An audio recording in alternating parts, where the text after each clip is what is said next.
Hi అండి, అందరికీ నమస్తే. Welcome back to our channel. ఈరోజు వీడియోలో పండగలప్పుడు చాలా త్వరగా ఈజీగా చేసుకుని ప్రసాదం రెసిపీ చూపించబోతున్నాను.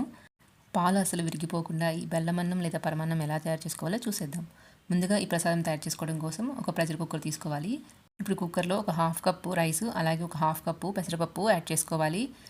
మీరు పెసరపప్పు ప్లేస్లో కందిపప్పు శనగపప్పు అయినా వేసుకోవచ్చు. ఇలా పెసరపప్పు వేసుకోవడం వల్ల టేస్ట్ చాలా బాగుంటుంది. ఇప్పుడు బియ్యము పప్పుని ఒక 2 సార్లు శుభ్రంగా కడుక్కోవాలి.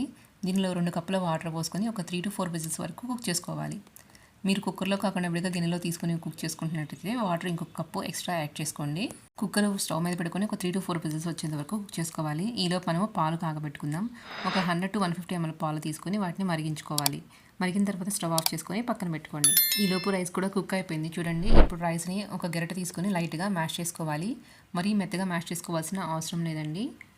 ఇప్పుడు మనం ఇలా మ్యాష్ చేసుకున్న తర్వాత ఈ రైస్ని మనం ముందుగానే కాచి ఉంచుకున్న పాలల్లో యాడ్ చేసుకోవాలి. ఇప్పుడు స్టవ్ ఆన్ చేసుకొని రైస్ కలిసేలాగా మిక్స్ చేసుకున్న తర్వాత ఒక 5 minutes కుక్ చేసుకోవాలి.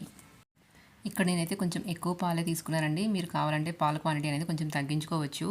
రైస్ ఇలా థిక్ కన్సిస్టెన్సీ వచ్చిన తర్వాత దీనిలో ఒక 1/2 teaspoon యాలకుల పొడి వేసుకొని ఒకసారి బాగా కలుపుకోవాలి. ఇలా రైస్ కొంచెం చిక్కగా అయిన తర్వాత ఇప్పుడు స్టవ్ ఆఫ్ చేసుకోవాలి. ఇప్పుడు స్టవ్ ఆఫ్ చేసుకున్న తర్వాత ఒక 1/4 కప్పు తరిగిన బెల్లాన్ని యాడ్ చేసుకుంటున్నాను. మీరు బెల్లాన్ని కావాలంటే కరగబెట్టైనా యాడ్ చేసుకోవచ్చు. బెల్లం వేసుకునేటప్పుడు స్టవ్ ఆఫ్ చేసుకోవటం వల్ల పాలు విరిగిపోకుండా ఉంటాయి. ఇప్పుడు ఇదంతా ఒకసారి కలుపుకోవాలి. నెక్స్ట్ దీనిలోకి మనము డ్రై ఫ్రూట్స్ యాడ్ చేసుకోవడం కోసం స్టవ్ మీద ప్యాన్ పెట్టుకొని దానిలో 2 tablespoons నెయ్యి యాడ్ చేసుకోవాలి. నేతిలో ఇప్పుడు ఒక 10-15 జీడిపప్పు వేసుకొని ఫ్రై చేసుకొని వీటిని పాయసంలో యాడ్ చేసుకోవాలి. మీరు కావాలంటే బాదము అలాగే కిస్మిస్ కూడా యాడ్ చేసుకోవచ్చు. చూడండి, ఇక్కడ బెల్లం కూడా పూర్తిగా కరిగిపోయింది. ఇలా డ్రై ఫ్రూట్స్ యాడ్ చేసుకున్న తర్వాత ఒకసారి బాగా మిక్స్ చేసుకొని దీన్ని ఒక బౌల్లోకి తీసుకొని నైవేద్యంగా పెట్టుకోవచ్చు.